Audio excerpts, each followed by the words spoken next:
ఈ ఆడవాళ్ళకు ఉండేటువంటి సమస్యలు అవును సార్. వాటిల్లో ఈ వెజినల్ ఇన్ఫెక్షన్స్ అనేటువంటి అవును సార్. చాలా మందికి వాటి పట్ల అవగాహన ఉండదు. అవును సార్. వాటిని వాటి నుంచి ఉపశమనం ఎలా పొందాలో తెలియదు. బయటికెళ్ళి ఓపెన్గా కూడా మాట్లాడలేని పరిస్థితులు ఉంటాయి. అవును సార్. దీని గురించి మీరేం చెప్తారు? మామూలుగా ఎప్పుడన్నా వెజైనా కొంచెం ఇరిటేట్గా ఉంటే క్లీన్ చేసుకుంటారు మహిళలు.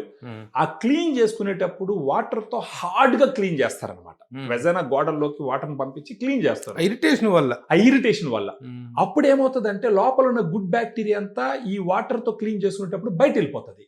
అప్పుడు గుడ్ బ్యాక్టీరియా వెళ్ళిపోయింది అనుకోండి, బ్యాడ్ బ్యాక్టీరియా ఆటోమేటిక్గా గ్రో అవుతుంది. బ్యాడ్ బ్యాక్టీరియా గ్రో అయినప్పుడు వైట్ డిశ్చార్జ్ అవ్వడము, తర్వాత ఫౌల్ స్మెల్ రావడము, తర్వాత యూరినేట్ చేసేటప్పుడు మంటగా ఉండడము, ఇవన్నీ వస్తూ ఉంటాయి.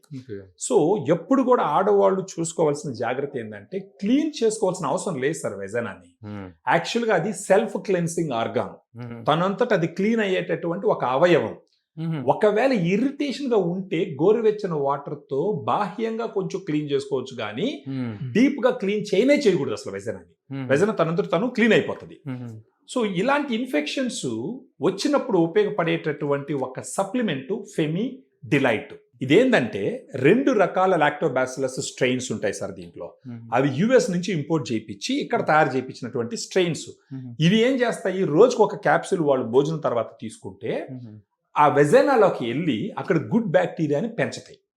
ఈ గుడ్ బ్యాక్టీరియా చేసే పని ఏంటంటే సార్, వెజైనాని అది యాసిడ్ కండిషన్లో ఉంచుతుంది. అక్కడ pHని 3.5 నుంచి 4.2 మధ్యలో పెడుతుంది. ఆ pH లో ఉన్నప్పుడు బ్యాడ్ బ్యాక్టీరియా అక్కడ బతకదు. ఎందుకంటే ఆమ్లంలో బతకో కదా సార్, యాసిడ్లో బతకో ఏది కూడా. ఇది యాసిడ్ ఎన్విరాన్మెంట్. <7 ఉంటే యాసిడ్ ఎన్విరాన్మెంట్, అబౌవ్ 7 ఉంటే అది ఆల్కలైన్ ఎన్విరాన్మెంట్.